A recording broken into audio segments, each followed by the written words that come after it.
Romanos, capítulo 12, do 9 ao 21. Está na tela para aqueles que precisarem acompanhar. Eu vou fazer a leitura, os irmãos me acompanham. O amor deve ser sincero. Odeiem o que é mal, apeguem-se ao que é bom, dediquem-se uns aos outros com amor fraternal. Prefiram dar honra aos outros mais do que a si próprios. Nunca lhes falte o zelo, sejam fervorosos no espírito, sirvam ao Senhor. Alegrem-se na esperança, sejam pacientes na tribulação, perseverem na oração. Compartilhem o que vocês têm com os santos em suas necessidades. Pratiquem a hospitalidade. Abençoem aqueles que os perseguem. Abençoem e não os amaldiçoem. Alegrem-se com os que se alegram, chorem com os que choram. Tenham uma mesma atitude uns para com os outros. Não sejam orgulhosos, mas estejam dispostos a associar-se a pessoas de posição inferior.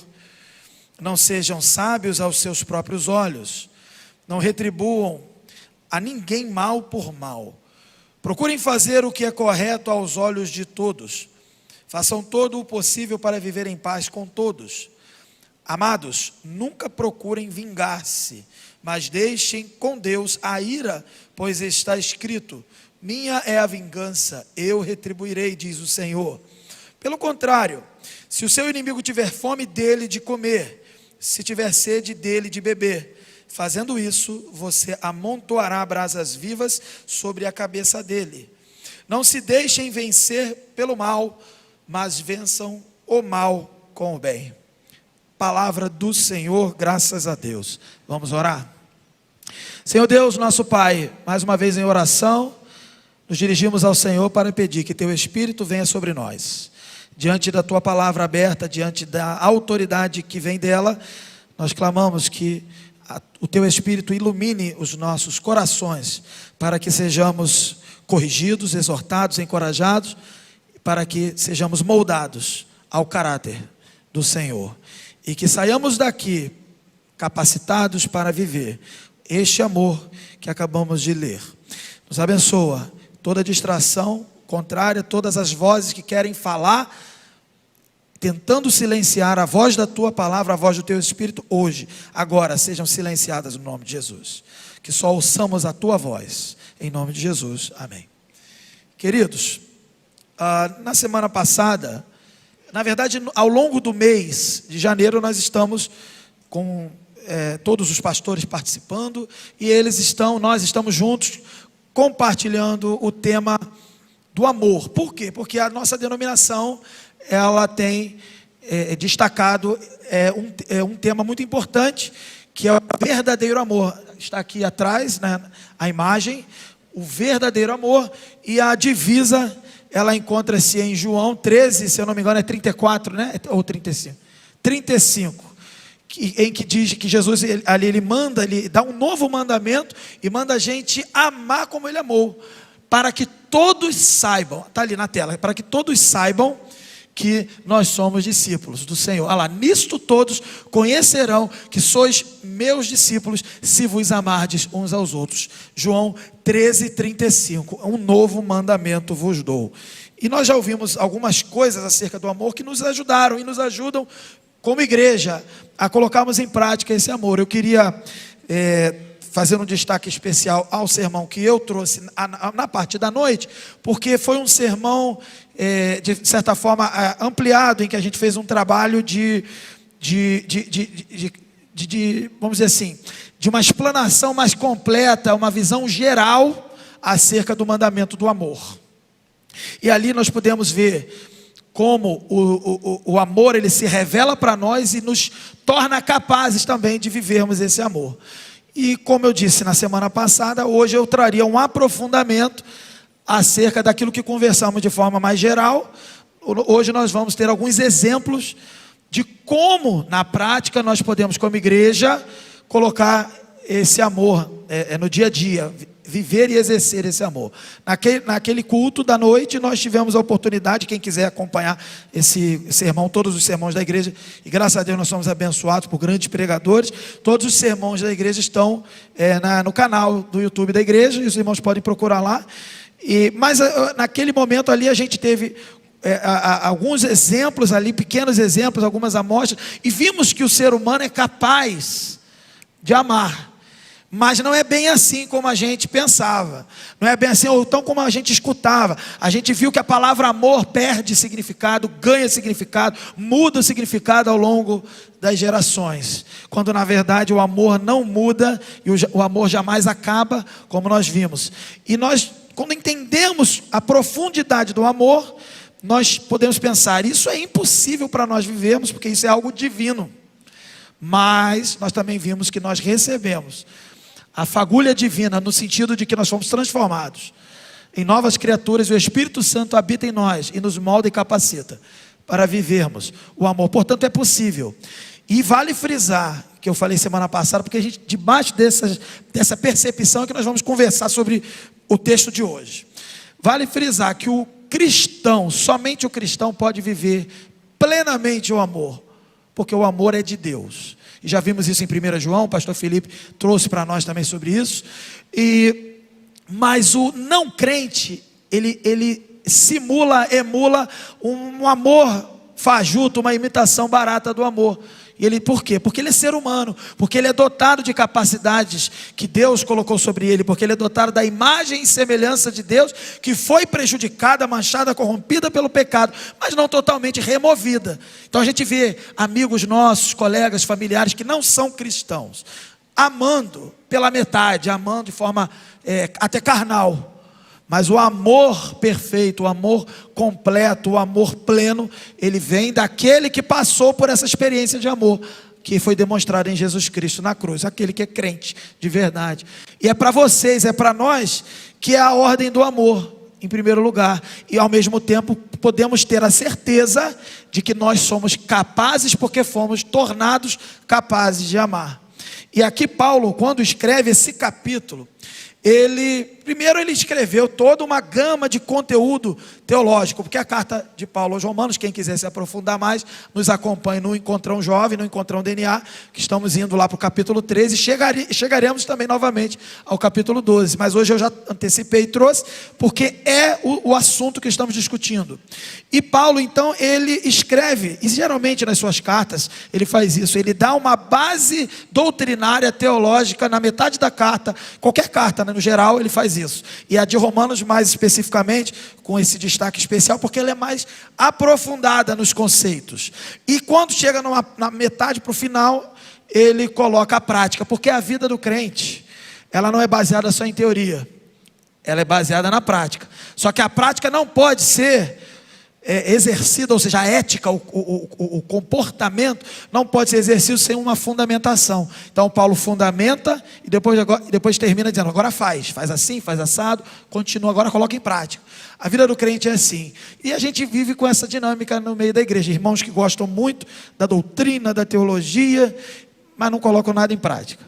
E irmãos que não gostam de nada, não gostam de estudar, e querem sair fazendo por aí, sem base, sem um aprofundamento. Aí acabam se comportando igual o pessoal lá de fora.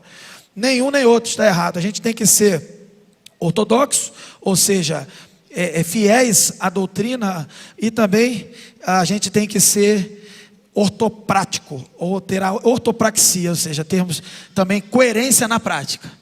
Então, quando a gente vê esse contexto em que Paulo escreve essa carta, e ele apresenta as suas orientações acerca do amor, é preciso perceber algumas tensões.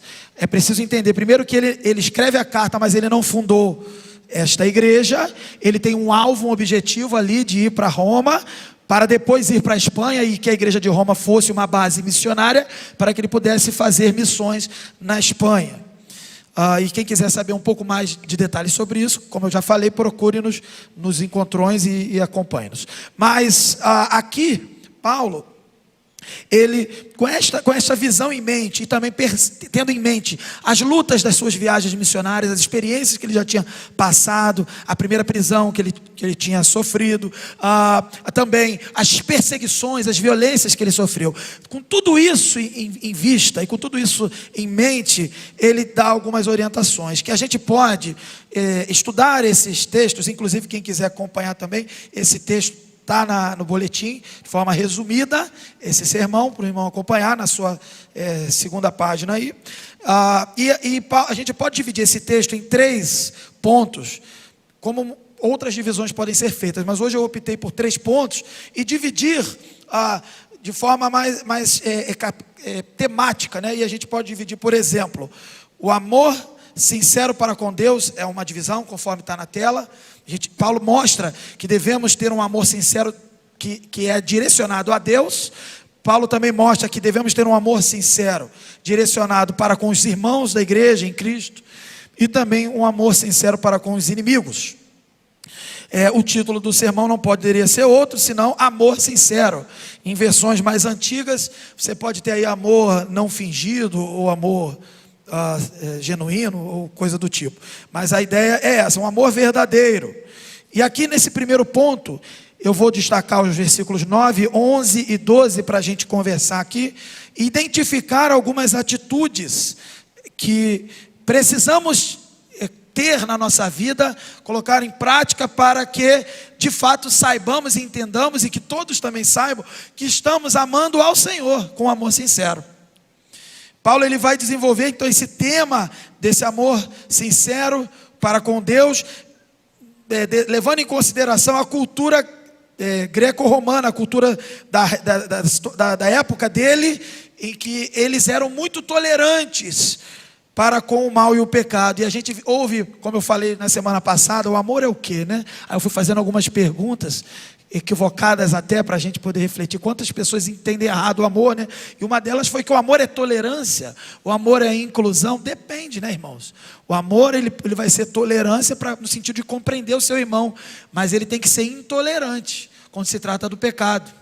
O amor, ele é incluir ou excluir, também depende. Ele vai incluir aquele irmão que está em comunhão, mas Paulo orienta isso nas suas cartas. Ele vai excluir como método de disciplina até última, chamada disciplina cirúrgica.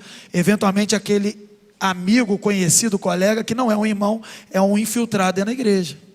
Então a gente precisa entender que o amor, e eu destaquei na semana passada, que o amor, um dos aspectos do amor é o que o autor de Hebreus fala, em que Deus ama o filho dele, aquele que ele corrige. Então a correção, a repreensão isso faz parte do ato do amor completo. Então um crente que ama só com a gentileza, ele está indo bem, mas está faltando a correção, a repreensão. O crente que só repreende e não pratica a gentileza, também está equivocado, porque ele está amando como uma parte do amor. Mas a gente tem a tendência de achar fácil e dizer que entender com muita facilidade que o amor é gentileza, e é mesmo, mas de gentileza em gentileza a gente permite o mal entrar, eventualmente também. Não é só uma faceta, não é só uma característica. O amor é um composto de várias características. Não à toa Paulo escreve aqui, pelo menos aqui de 9 a 21, alguns versículos, 11, 12 versículos acerca do amor. E devemos colocar todas essas classificações e categorias aqui em prática. Quando a gente só faz uma coisa porque a nossa personalidade já favorece para isso, que melhoria houve? Se você já é uma pessoa mais calma, mais tranquila, eventualmente você vai ser gentil. Se você é uma pessoa mais enérgica, talvez você seja uma pessoa que vai procurar corrigir as coisas. Mas é muito fácil fazer aquilo que a sua natureza já aponta. O difícil é viver e colocar em prática aquilo que a sua natureza diz para não fazer. Se você é muito gentil, tem que buscar aquilo que a tua natureza não quer fazer, que é eventualmente confrontar e corrigir, porque isso é ato de amor. Se você é muito enérgico, continue corrigindo, porque isso é ato de amor, mas com gentileza, com paz, com amabilidade, porque é preciso viver todos os aspectos do comportamento, do amor, da ética do amor. E aqui Paulo, então, no verso 9, ele já dá a primeira orientação. o amor deve ser sincero, o amor deve ser não fingido, o amor deve ser real. A gente sabe que a palavra aqui do português usada para traduzir o grego, a palavra sincero, ela quer dizer sem cera, né? Ou seja, sem maquiagem, sem fingimento, sem disfarces, porque era usada na questão do vaso que era fabricado e era vendido, e quando tinha um trincado ali, precisava colocar cera para cobrir aquele trincado e ser vendido como novo. Então o amor não deve ser quebrado, uma coisa quebrada e disfarçada de nova. O amor deve ser realmente, verdadeiramente real, sem disfarces, sem aparências, conforme falamos semana passada. Então Paulo, ele dá algumas orientações, mas diante dessas tolerâncias para o mal que a sociedade romana e grega vivia, eles tinham noções de deuses pagãos, deuses que eram diferentes do Deus da Bíblia, diferente do Deus que nós adoramos e servimos, os cristãos e os cristãos da época também. Eles tinham os deuses gregos como modelo e os equivalentes também romanos, deuses do Olimpo, que a gente diz, que são romantizados por aí em filmes e outras coisas. Esses deuses, eles são apresentados com comportamentos humanizados, com comportamentos falhos e pecaminosos. Então eles tinham noções de que de repente Deus não é bem assim, Deus também é mais ou menos, e a gente vai tolerando a promiscuidade, o pecado, a injustiça, porque esses deuses faziam algumas coisas desse tipo. Claro, quando eu falo, os deuses faziam nos seus mitos, nos seus contos, nas suas fantasias, e isso ecoava pela sociedade e de alguma forma ajustava a moral e a ética daquela sociedade a uma moral tolerante para o mal, para o pecado, para os desvios. E aí então Paulo vai dizer, seja sincero, não esconda. E ele dá a primeira orientação, queria destacar aqui, no verso 12, no verso 9, a parte final. Odeiem o que é mal. Ele dá uma ordem.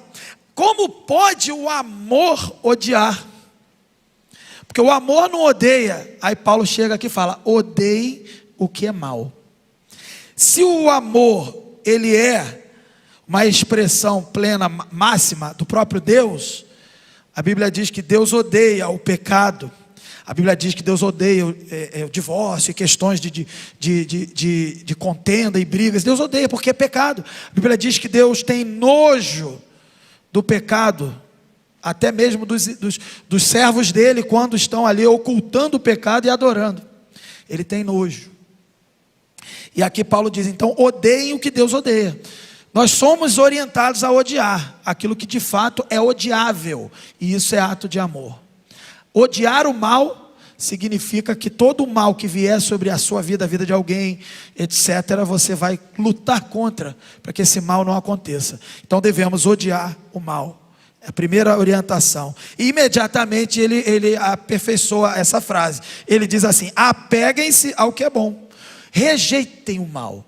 Não apenas rejeitem de virar as costas, mas começa primeiro rejeitando, mas lutem contra o mal. Odiar é isso. Odiar é uma ação, é um comportamento ativo.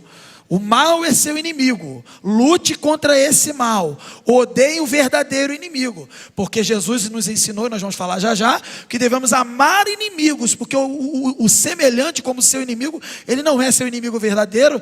Não é à toa que Paulo em Efésios vai dizer que a nossa luta não é contra a carne nem contra a sangue, mas contra principados e potestades. Ou seja, o seu inimigo não é o seu colega, o seu irmão, até mesmo o seu semelhante que não é crente. O seu inimigo é o mal. Portanto, lute contra ele, odeie o mal, e o mal ele é expresso no pecado, o pecado que nós como cristãos fomos libertos, nós como cristãos já vencemos, porém, de três aspectos do pecado que atuava, esses aspectos que atuavam na nossa natureza, dois nós já nos livramos imediatamente. Mas o terceiro só no dia que Jesus voltar. Nós já fomos libertos da culpa do pecado, porque Jesus Cristo assumiu a culpa sobre nós no Calvário. Nós fomos libertos do poder do pecado. O pecado era o nosso Senhor. Nós éramos escravos do pecado, mas não somos mais, porque somos escravos agora de Cristo. Ele agora é o nosso Senhor, mas ainda seremos. Já somos libertos pela fé, mas ainda seremos no dia que Jesus descer e surgir no céu entre as nuvens, quando todo olho vir e todo mundo lhe glorificar ao Senhor. Ele, quando vier, nós teremos o nosso corpo transformado e seremos libertos, então, da presença do pecado. Então, odiar o mal é odiar o mal que ainda habita na nossa carne e na nossa natureza, é odiar o mal que habita na pessoa que te causa mal, é odiar o mal no sentido também de toda a injustiça que nós vemos pelas ruas, lutar contra isso. Isso é ato de amor. Lute contra o mal que te faz pecar, vença o pecado. Governe a si mesmo, porque o Espírito Santo governa você. Ajude o teu coleguinha, o teu irmão, até mesmo o teu amigo que não é crente, a vencer o mal também. Proclamando o Evangelho, dando para ele as ferramentas espirituais para vencer o pecado, vencer o mal, lutar contra o mal. E imediatamente, como que se luta contra o mal? Se apegando-se ao que é bom. Nós devemos nos apegar ao bem, ao que é bom. E o que é bom? O que é bom? O Senhor é bom. O que é o bem é o objetivo principal de Deus para a nossa vida. Quando a gente fala, por exemplo, todas as coisas, Paulo falou aqui já atrás na sua carta de Romanos, todas as coisas cooperam para o bem daqueles que amam a Deus. Ele está dizendo o quê? Ele está dizendo há um bem aleatório que vai dar tudo certo. Não, esse bem, o bem moral da Escritura é um bem único, a glória de Deus e a transformação do meu e do teu caráter para que você seja como Jesus. Então todas as coisas cooperam para o bem daqueles que amam a Deus. É o seguinte, aquele sofrimento que é ruim, aquela situação da vida que todo mundo tem aflição, aquilo ali também coopera para que você seja como Jesus. E isso é o que Paulo está falando aqui. Apegue-se ao que é bom, apegue-se ao que é louvável e elogiável. E o que de fato é bom, o que de fato é louvável, o que de fato é elogiável? Aquilo que aponta para a glória de Deus, aquilo que agrada a Deus, aquilo que vai te aperfeiçoar e te transformar e te colocar mais parecido como Jesus. É isso que Paulo fala. Então tem gente que, eu vou me apegar ao bem, e vai ficar ali lendo poesias, tendo comportamentos sentimentalistas. Não é isso. Você pode até ser sentimental, mas não é isso. Eu não sou, é meu jeito de ser. Não sou, mas você pode ser, o problema não é esse. Tem gente que acha que é isso. Não, isso é falsidade, isso é aparência. Apegar-se ao bem é não ser uma pessoa que vive das aparências. Você pode ser gentil porque a sua natureza é essa, o outro pode ser mais calmo, o outro pode ser mais enérgico, etc. Mas no final das contas, todos apontam para a mesma direção. Eles se apegam ao bem, que é a palavra de Deus, as verdades eternas, o caráter dele que está sendo moldado e transformado, a atuação do Espírito Santo no seu interior. Todos estão se santificando e se aproximando da perfeição em Jesus Cristo. É isso que é colocar o amor em prática. Quem não começa por aí, já vai dar tudo errado. E aí Paulo continua no verso 11, a gente vai dar um salto agora, dizendo assim: nunca lhes falte o zelo. Como eu falei, esse ponto que nós estamos vendo é o amor sincero para com Deus. Lutar contra o mal é amar a Deus. Se apegar ao bem, se apegar àquilo que Ele propõe para nós como bem, é amar a Deus. E ter zelo também. Ele está dizendo assim: não seja preguiçoso, não seja vagaroso, não seja lento. A gente que trabalha com jovem, o jovem, você tem várias, no ser humano de maneira geral, mas a minha experiência com o jovem, a gente vê muito jovem vagaroso, como você também vê muito jovem útil, que está ali trabalhando, servindo, colaborando. Aqui Paulo deixa claro: não falte na vida de vocês o zelo. Esse zelo aí é isso, não seja preguiçoso. Às vezes você está servindo ao Senhor na casa dele com preguiça. Às vezes você está se dedicando, diz que está se dedicando ao Senhor, mas com lentidão. E quando você está fazendo qualquer outra coisa que deveria ser submetida ao Senhor também na sua vida, mas qualquer outra coisa, você faz animado, você faz rápido, você faz toda. A sua personalidade é diferente. Tem gente que vibra quando vai para um estádio de futebol. né? E comemora ali a vitória do seu time, e eu não tenho problema nenhum com isso. Vocês sabem que eu frequento eventualmente algumas vezes estádio de futebol, não tem problema nenhum com isso. Sou flamenguista, sofri o ano de 2023 terrivelmente, espero que não aconteça, esse ano não seja assim, mas o fato é que a gente vibra, a gente comemora a Copa do Mundo, não sei o quê, que legal, Olimpíada, esse ano vai ter Olimpíada, e a gente torce, medalha de ouro, mas a gente não consegue celebrar com essa mesma euforia até quando a gente lembra da maior vitória, a maior medalha que a gente já recebeu, que é a salvação. E aí eu me pergunto, e eu trago essa pergunta para os irmãos: como que nós nos comportamos de verdade? Como é a realidade da nossa personalidade? Nós somos enérgicos, eufóricos e por isso comemoramos, ou nós somos mais calmos? Porque tem gente que se esconde nisso. Não, é que eu sou calmo. Mas numa Copa do Mundo não é calmo, num jogo de futebol não é calmo, está lá gritando. Eu não estou pedindo para ninguém agora começar a gritar aqui na igreja, não estou falando isso, estou falando para a gente ser coerente. Se você é mais animado, seja animado por aquilo que é bom, e nesse sentido, comemore a salvação, vibre pela salvação. Se você comemora a vitória do seu time, do que for, mais comedido, você imagina, fez o gol e você, gol, legal. Então você também, né, pode comemorar a sua vitória na cruz dessa forma, porque é coerente. Pô, obrigado Jesus, amém e tal. Entendeu? A gente precisa ser coerente. Pô, a gente não pode viver de aparência. E se você é calmo e começa a pular por aqui, você também está vivendo de aparência, porque tem vários tipos de prática religiosa, né? Você tem aquela religião que gosta de, se não pular, se não gritar, se não tiver o fogo de Deus, né? Tem gente que fala isso, tem nada a ver, você tem que ser coerente. Você tem que ser coerente conforme a sua natureza, sua personalidade. E quando a gente fala aqui de não faltar o zelo, é você se comportar na casa do Senhor, no trabalho do Senhor, na obra dele, seja aqui neste templo, ou até lá fora, onde o Senhor lhe confiar uma missão. Não lhe falte a dedicação, o entusiasmo, o ânimo, a coragem, a alegria. Porque motivação, a gente não precisa ficar aqui botando um motivador. Se anima aí que vai dar. A Bíblia já nos motiva. Abra Salmos. Salmos nos instrui a proclamar os feitos do Senhor e nos lembra desses feitos. Não é à toa que a Bíblia fala para a gente cantar, para a gente lembrar, né? Mas a gente tem que ser então coerente, que você e eu trabalhemos na casa do Senhor, e isso como obra, gesto de amor, prova de amor a Deus, com euforia, com alegria e com zelo. E ele avança no verso 12, no final do 11, melhor dizendo, no final do 11 e também caminhando para o 12, ele avança assim: sejam fervorosos no Espírito. Não falte o zelo, sejam fervorosos no Espírito, sirvam ao Senhor. Ou seja, um espírito, em outras palavras, em ebulição.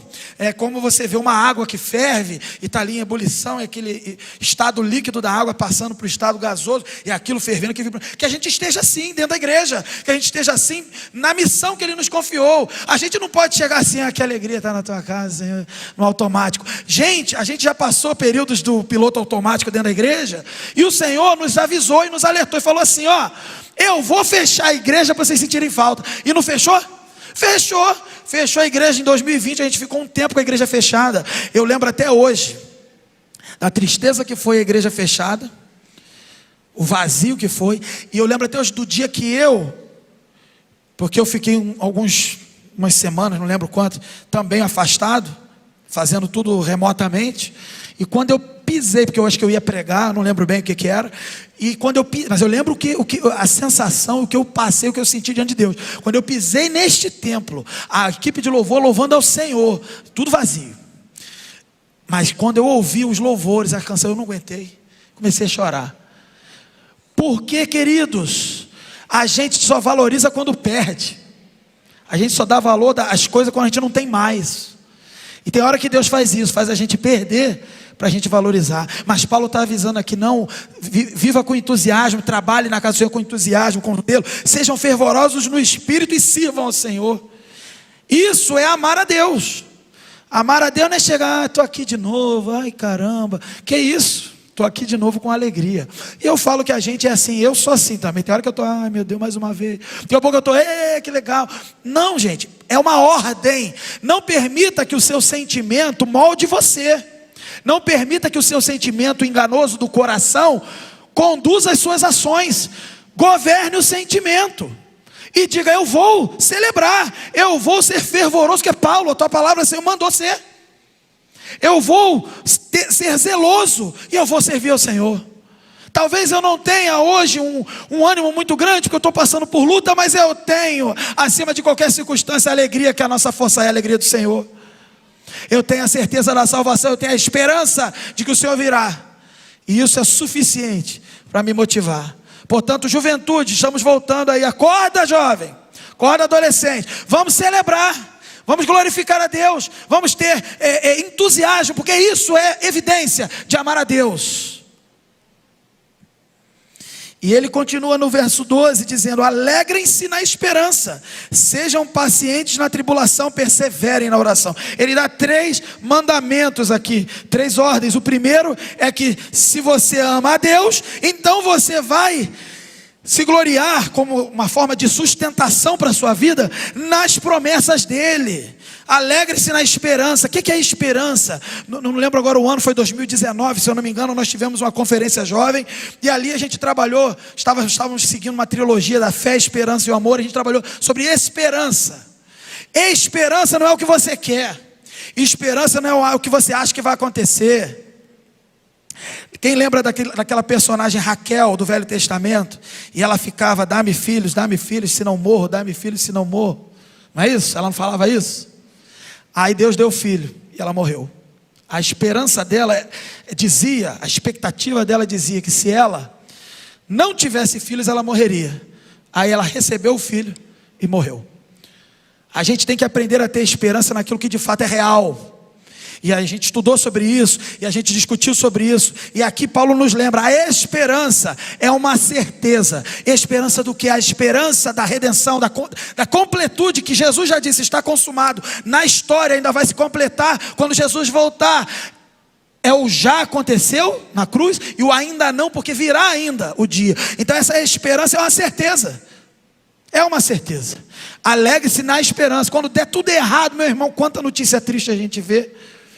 Uma situação que eu não vou mencionar aqui também, lembrei aqui, mas quanta coisa terrível a gente passa. Quantos irmãos estão passando perdas terríveis?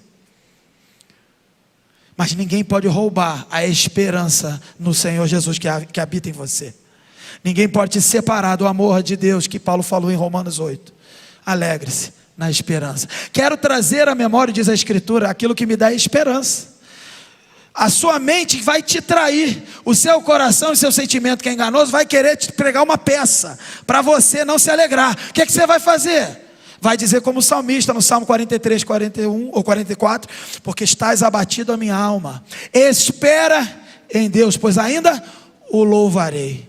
Você não vai aceitar o sentimento, a carnalidade que está tentando tomar conta de você. Você vai dizer para você mesmo assim: espera em Deus, porque ainda o louvarei. Alegre-se na esperança. Sejam, aí o segundo mandamento aqui desse versículo: sejam pacientes na tribulação. Aquela igreja estava passando perseguição, o contexto era esse, e aumentaria ainda mais a perseguição. E nós passamos, a gente pensa que eu estou no Brasil, é tudo tranquilo. Não, meu irmão, eu acho até meio perigoso, porque tem uma aparência de tranquilidade, mas por trás estão se infiltrando e tentando nos destruir de dentro para fora. Há perseguição, e ela está dentro do ambiente do templo, e nós precisamos combater, não só de fora, mas também de dentro, no sentido porque eles se infiltram, as mentiras misturadas com a palavra de Deus, e nós precisamos saber identificar a verdade, rejeitar a mentira. Então, nesse sentido, a gente passa por tribulação, não só da perseguição, mas também da vida, falecimentos na família, prejuízos financeiros, portas fechadas quando precisávamos que elas estivessem abertas. Alegre-se na esperança e seja paciente, perseverante na tribulação. E persevere também, último mandamento, na oração. Porque a oração, ela nos alimenta e move, de alguma forma, é o meio pelo qual Deus usa para nos conceder bênçãos e milagres também. Quando nos colocamos diante de Deus em oração, a oração ali é uma das formas em que Deus usa para nos abençoar e nos responder e transformar situações difíceis em vitórias espirituais. Persevere em oração. Perseverar em oração não é apenas se reunir de acordo com a agenda certinho, né, em casa, na igreja, marcar o horário na agenda e fazer. Perseverar em oração é o que ele fala também em Tessalonicenses, 1 Tessalonicenses capítulo 5, verso 18, se eu não me engano, ou 17. Ele fala assim, orem sem cessar. Orai sem cessar. O que é isso? É nunca deixar de orar. Claro que você, eventualmente, né, você tem que fazer suas coisas. Quem cozinha tem que fazer comida, quem trabalha em alguma outra área tem que exercer o seu trabalho. Mas o que é orar sem cessar? É ter uma atitude de oração, é nunca se desconectar, é você estar aqui resolvendo alguma coisa, mas você está falando com Deus, e Deus, você sabe que você está diante de Deus. É uma atitude de oração, é muito mais do que ser uma pessoa adestrada, e deve ser também organizada com horários de oração. Cumpra os horários de oração, mas na hora que você terminar os seus horários de oração, esteja com uma vida, uma atitude de oração, até porque a nossa luta é espiritual, não é carnal. É isso que Paulo está falando, e isso é também um gesto de amor a Deus. Persevere na oração. E sabe o que isso vai produzir na minha e na sua vida? Vitória, alegria, bênção sem medida, sustentação. Aí você pode dizer, as circunstâncias da vida não podem me afetar. Aí a gente pode lembrar que Paulo fala em 2 Coríntios, quando diz que nós somos perseguidos, mas nós não somos abandonados, em tudo atribulados, mas não desamparados e tudo mais. É isso que Paulo está querendo dizer. Ele tinha uma vida em que as coisas aconteciam de ruim à sua volta, e por ele amar a Deus e colocar em prática esse amor a Deus, ele recebia de volta também sustentação da parte de Deus. Segundo ponto, Paulo, a gente destaca aqui que Paulo também vai falar que o amor sincero que a gente deve viver tem que ser vivido com os irmãos, que é o tema do que a gente viu aqui da denominação que nós estamos explorando no mês de janeiro. Um amor sincero para com irmãos, que é um amor que será também melhor explicado pelo pastor Felipe à noite, que é um amor missionário, um amor que alcança pessoas. Aquilo que vivemos entre nós aponta para Cristo e de alguma forma proclama Cristo, porque nós, como igreja, somos a parte visível de Cristo, somos o corpo de Cristo que é visível em nós. Então, Paulo, voltando ao verso 9, que eu não falei aqui essa parte, ele diz assim, o amor deve ser sincero, e aí ele avança no verso 10 dizendo assim, dediquem-se uns aos outros com amor fraternal. Ele está dizendo assim, ele usa essa expressão fraternal. Fraternal é uma expressão para dizer assim, vocês são da mesma família, vocês têm que viver um amor de quem é da mesma família, de quem eventualmente pode se desentender por algum motivo, mas não tem jeito, é da mesma família, vai se resolver e vai seguir a vida. Vivam com esse amor, dediquem-se uns aos outros com amor fraternal, o amor entre irmãos, que é o amor que Jesus falou nessa divisa da denominação, em João 11, 13, aí no caso aqui é 35, mas de 34 a 35, quando ele vai falar, um novo mandamento vos dou, é uma evolução do mandamento da lei que ele resumiu, amar a Deus e amar ao próximo. Aí depois ele fala de amar o inimigo, chega nessa parte, de João 13, 34, 35, ele apresenta para os irmãos ali, que são os discípulos, os iniciadores da igreja do Senhor, ele diz assim, amem-se uns aos outros como eu vos amei. E Paulo entendeu isso perfeitamente. Dediquem-se uns aos outros com amor fraternal. Vocês são da mesma família. Vocês não adianta. Mas eu não gosto dele. Quem disse, a gente viu semana passada, quem disse que o amor é para ser vivido porque eu gosto de alguém? Meu amigo, se eu for amar quem eu gosto, já vou amar. A gente já vai amar. Se a gente for amar quem a gente gosta, já vai excluir uma grande parcela da população, a maioria porque a gente não conhece, e a outra parcela porque a gente realmente não se dá bem, eventualmente, né? não se bica muito com a pessoa. Não é isso que Deus mandou fazer, e não é isso que é o amor. É amar até quem não conhece, é amar até quem é inimigo. É um amor que ele exerceu com relação a você. Éramos inimigos de Deus, ele nos amou e nos transformou. Então quando você olha para o seu irmão, ele não é teu inimigo, ele é teu irmão. Ele pode na carne dele se comportar até com o inimigo, ele pode até praticar o mal. Odeie não o irmão, odeie o mal que está corrompendo ele, e por amor a ele ajude a se livrar desse mal, para que ele seja como Jesus. É isso que Paulo lembra aqui, é isso que Jesus falou, e vai nos orientar para vivermos um amor que proclama o Evangelho, um amor que mostra para todos que nós somos discípulos de Jesus. E ele avança no verso 10 ainda dizendo assim: prefiram dar honra aos outros mais do que a si próprios. Ou seja, eu não vou disputar espaço com meu irmão, seja dentro da igreja ou em qualquer outro lugar. Ele tem a primazia, a honra seja dada a ele, não a mim. A gente vai ter outro tipo de disputa aqui. Não, vai você. Aí o outro, não, vai você. Não, vai você. Não, aí vai ficar uma briga de quem não vai, né? Assim, a ideia aqui é que a gente trate o nosso irmão como mais importante. É isso, porque Jesus nos tratou como importantes quando não tínhamos nada para motivar Jesus a nos tratar dessa forma. Ele se entregou por nós, ele deu o que ele tinha de mais precioso, a vida dele para nos salvar. Faça isso pelo seu irmão. E no verso 13, mais à frente, agora dá um salto, ele diz assim, Paulo: compartilhem o que vocês têm com os santos em suas necessidades. Ou seja, em outros textos Paulo vai falar, ajudar os domésticos da fé. O seu irmão está passando necessidade, seja qual for o tipo de necessidade, e você tem como suprir, é você que tem que fazer. Quem que vai fazer? É você. Ah, Senhor, manda a provisão. Tem gente que é assim, ó, vamos orar, o irmão está passando necessidade. Não, a gente tem que orar, mas a gente tem que deixar de ser hipócrita, porque o irmão está passando necessidade e você pode ajudar. Isso é amor. Tem gente que vem com um discurso religioso, isso não é amor. Religioso, isso não é amor, isso é o fingimento, é a aparência. Vamos orar. É claro que a gente deve pedir oração, não está errado pedir oração, mas entenda o que eu estou falando. Aí fala, vamos orar, porque o irmão está passando necessidade, aí conta para todo mundo, aí conta aquela história. E no final ninguém foi lá suprir a necessidade dele.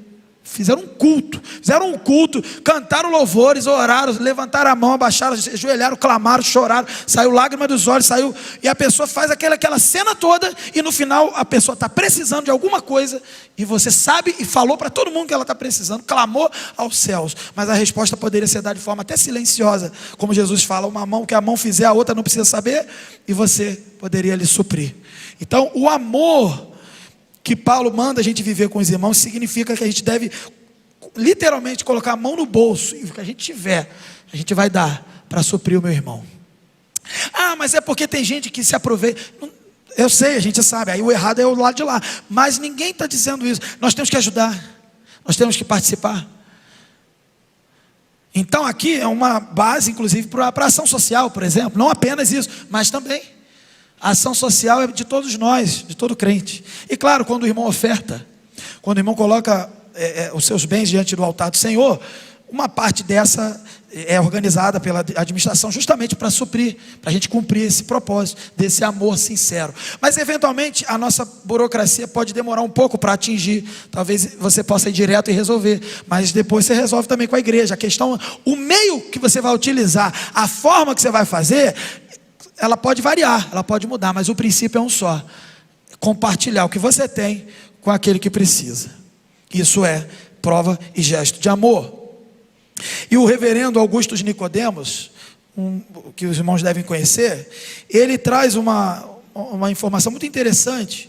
Ele afirma, por exemplo, que no primeiro século, os inimigos dos cristãos, eles podiam falar muita coisa do crente, inventar muita mentira, e dizer que o crente era doido, que o crente era isso, que eles eram agitadores da sociedade, mas eles tinham que admitir algumas coisas do cristão.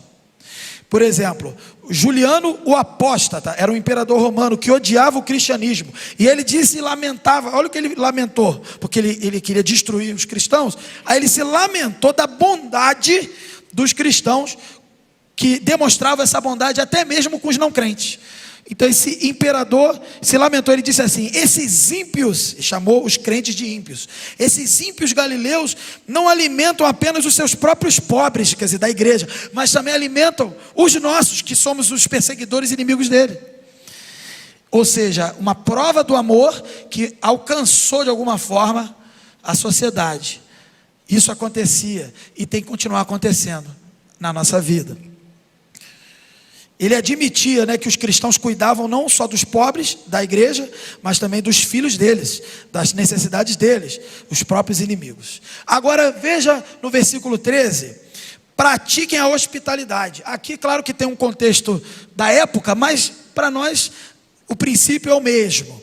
Na época não tinha uma rede hoteleira, e as viagens eram longas, e eles precisavam dormir. E aqui Paulo estava querendo dizer o seguinte: e a igreja cresceu, e a evangelização cresceu por causa da prática da hospitalidade. Não é à toa que João escreve a sua terceira carta de João, para dar destaque para um grande colaborador do ministério, que era o irmão Gaio. E esse irmão Gaio, ele não era um missionário que ia por todo mundo pregando, não, ele tinha uma função estratégica de receber na sua casa missionários, pessoas, ou seja, acolher, praticando a hospitalidade. A hospitalidade é gesto de amor entre irmãos. Por isso, irmãos, a minha casa está aberta para quem quiser, e inclusive os jovens, se Deus quiser, vai fazer sol, nós vamos nos encontrar no sábado.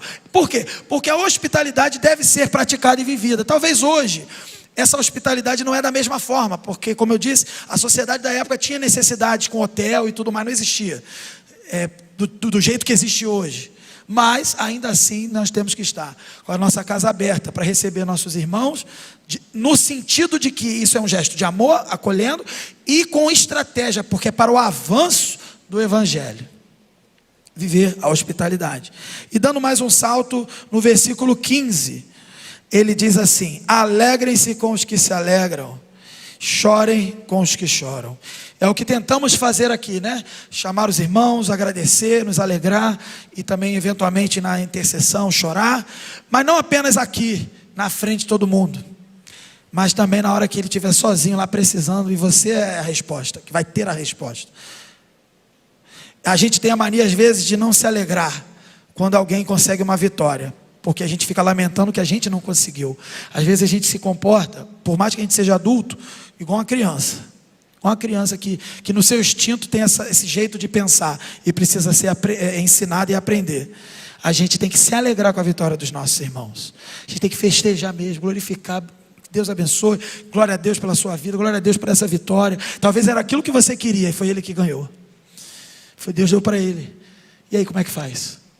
Vai viver de inveja, que é uma das origens, diz a Escritura, do pecado, ou você vai se alegrar? O amor se alegra com a verdade, né? E o amor não se alegra com a injustiça. Chorem com os que choram. A gente tem que se compadecer daqueles que estão sofrendo, daqueles que estão lamentando. Isso não é bravata, isso não é discurso, isso é atitude, isso é para ser vivido. Eu imagino que existem pessoas que não me conhecem na minha intimidade. Tem coisas que eu faço que devem ser boas, eventualmente, boas, que o irmão não sabe, mas eu tenho buscado viver. Como tem coisas que não são tão boas assim e eu preciso melhorar.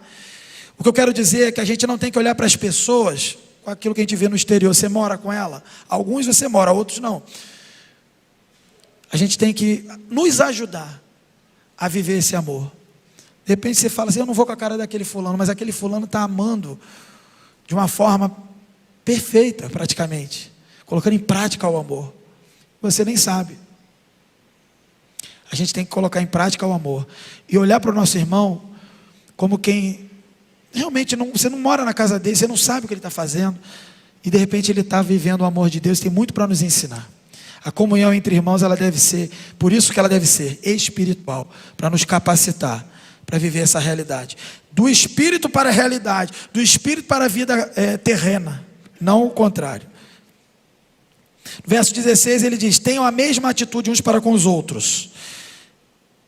O que é isso? Mesma atitude significa ter o mesmo modo de pensar, ter uma certa, em outras versões, ter unanimidade, em tudo sejam unânimes.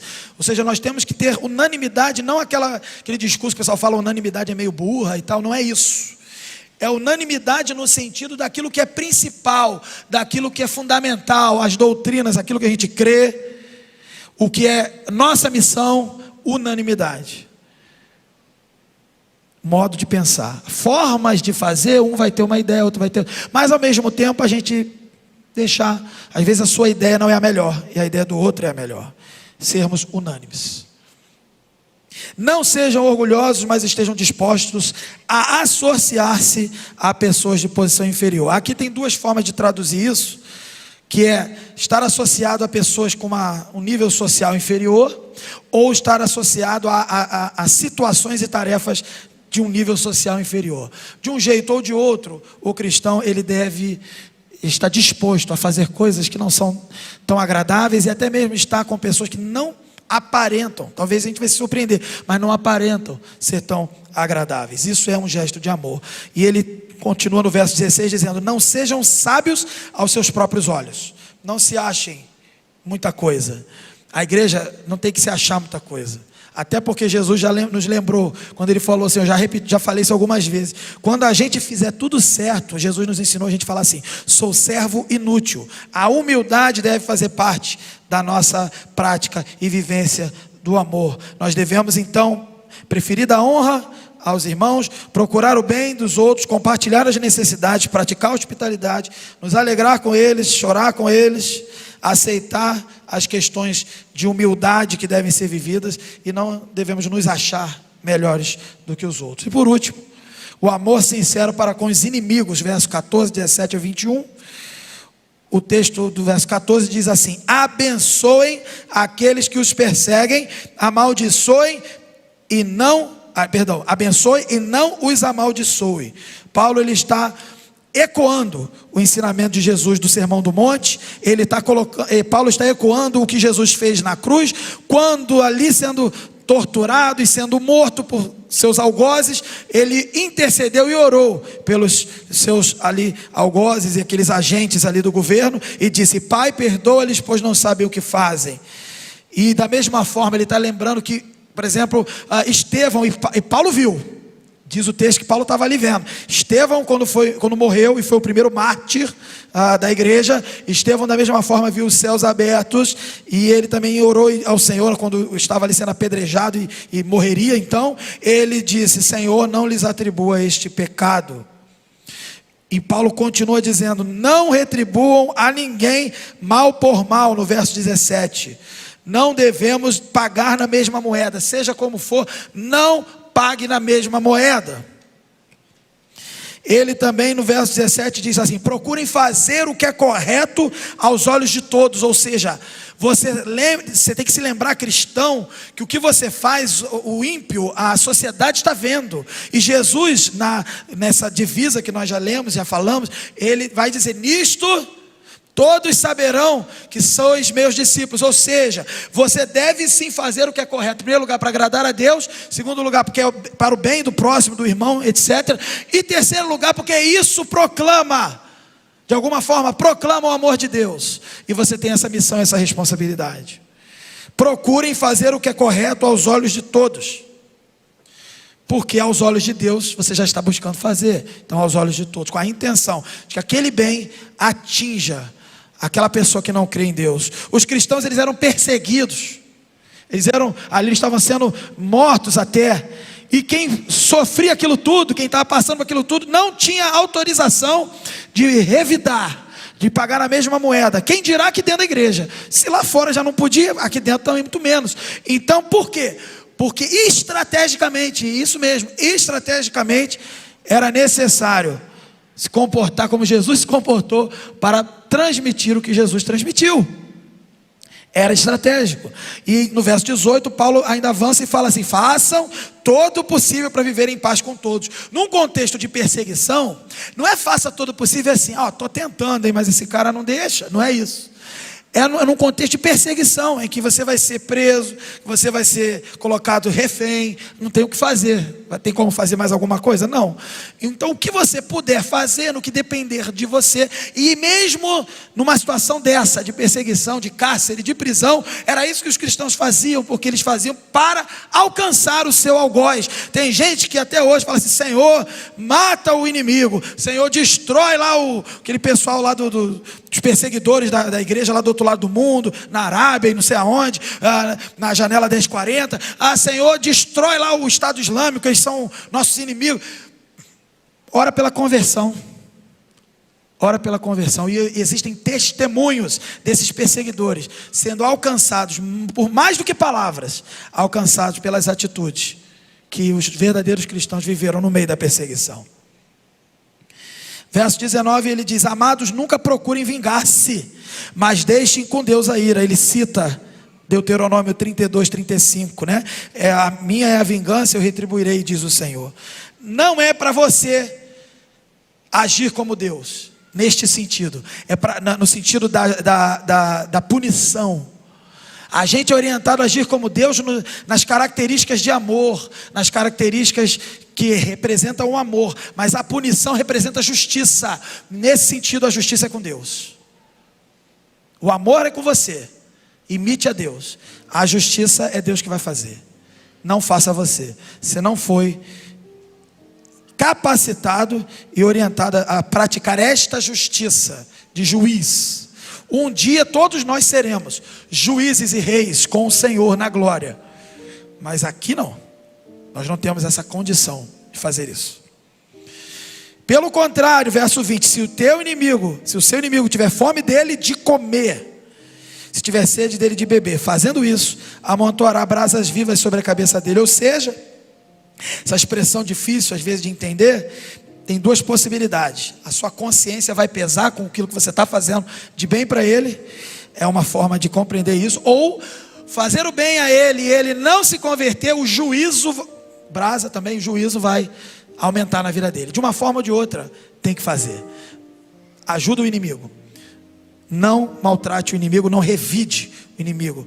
Viva fazendo o bem, orando por ele, pregando o evangelho, e se tiver fome, dê comida. Sede, dê bebida. Esse é o nosso papel. Dentro da igreja tem inimigo? Não sei, deveria não ter. Ajude, ame. Último versículo, não se deixe. Ele resume, aqui ele resume tudo. Ele começa com uma boa introdução. Ele vai dizer: o amor deve ser sincero, odeiem o que é mal, apeguem-se ao bem. E aí ele termina. Esse é o início, a introdução. E aí ele termina: não se deixem vencer pelo mal, mas vençam o mal com o bem. No final das contas, tudo isso é a famosa luta espiritual. A batalha espiritual que ele fala em Efésios 6, contra principados e potestades, contra o pecado que habita no seu interior e no interior das outras pessoas. O bem, que é a proclamação do evangelho, que é o evangelho transformando vidas, que é a ressurreição em Cristo. Esse bem sempre vai vencer a morte espiritual do pecado, a morte espiritual da desobediência. O que a gente aprende? Primeiro, que o cristianismo é para ser vivido na prática. Paulo escreveu a sua carta com uma profunda base doutrinária, mas é para ser colocado em prática. Sem a prática é só discurso. Segundo, o que a gente aprende? O amor sincero não é um sentimento, mas atitude. E não é mesmo, é um mandamento que deve ser obedecido com as atitudes. Não tem vontade. Ninguém perguntou se é para ter vontade. Provavelmente não vai ter mesmo, não. Imagina se eu não estou afim. Imagina falar isso para Deus: Deus, não estou muito afim. Como dizem jovens por aí, né? Não estou afim. Eu estou afim. Estou afim pela fé. Eu estou afim porque Ele transforma o meu interior. Porque a minha carne não quer, mas o meu espírito está sendo transformado. Atitudes. E terceiro, o amor sincero não revida durante a perseguição. Quantas vezes a gente passa, eu já passei, muitos passam, perseguições diversas. A vontade que dá é ir para cima, né? Senso de justiça, senso de defesa. Quando Jesus, apesar de Jesus nos ensinar a gente não ser bobo, tem situações que a gente tem que dar a outra face. Não devolva na mesma moeda. Ame o seu irmão. O Senhor amou inimigos. Quem é você para se vingar? Concluindo, e terminamos, pode passar e concluímos. Sabemos que o cristianismo, então, a gente vê tudo isso acontecendo, é a religião perseguida, provavelmente a mais perseguida do mundo. E ela sempre foi ao longo da história. E se hoje a gente tem alguma liberdade, é para a gente usar isso a nosso favor. E não pensar que é comum ter liberdade, que uma hora isso vai mudar. E já está mudando até. Mesmo que se um dia tudo mudar e a gente tiver em perseguições, a gente tem que estar pronto. Quer estar pronto quando? Quando o negócio, situação ruim acontecer, você tem que estar pronto agora. Se prepara. O Senhor já fechou as portas do templo para a gente não se reunir. Por um tempo a gente aprender. Permitiu isso para a gente valorizar. Que a gente possa pregar a palavra de Deus e nos apegar a essa palavra.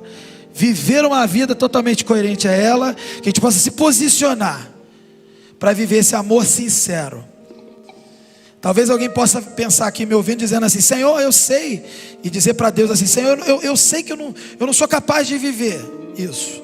Eu não sou capaz de viver o que Paulo está falando nessa passagem. É terrível. Lembra do versículo 1 de Romanos 12. Não precisa nem aprofundar, desse mesmo capítulo. Paulo começa assim: portanto, irmãos, rogo-lhes pelas misericórdias. A gente passa batido às vezes nesse texto, nesse pedaço. A gente está falando das misericórdias do Senhor. Você vai conseguir, porque há misericórdias que se renovam a cada manhã sobre a minha e a sua vida. É Ele que vai produzir isso na sua vida. Essa lista de boas obras que a gente viu aqui, ela é resultado das misericórdias de Deus. Deus, Ele nos ama e perdoou os nossos pecados. Ele nos aceitou como seus filhos, de inimigos a filhos. Ele nos deu o Espírito Santo que vai nos ajudar, que vai nos transformar a cada dia, nos santificar e nos aperfeiçoar. Ele nos colocou no meio de uma comunidade, essa comunidade aqui local, a PIB de Campo Grande. Nós somos privilegiados, temos que valorizar. Ele nos deu a sua palavra, está aqui na tua mão, no teu celular, ou de papel, como for, está aí para você. Você não está largado, você não está abandonado. E com base nessas misericórdias, meus irmãos, que a gente coloque em prática o que a gente viu aqui hoje. E não só o que a gente vê hoje, o que a gente tem visto e ouvido nesse púlpito. Que a gente coloque em prática. Que a gente possa então, de fato, nos amar uns aos outros, como a gente tem visto na vida dos apóstolos, do próprio Jesus Cristo. E com sinceridade, sem fingimento, sem aparência, sem hipocrisia. Mas assim, nunca na nossa força, que a gente não vai conseguir, mas com base na força e no poder que vem do amor de Deus, que Ele demonstrou na cruz do Calvário em Jesus. A gente pode, porque Ele tornou possível. Que para tanto o Senhor nos abençoe.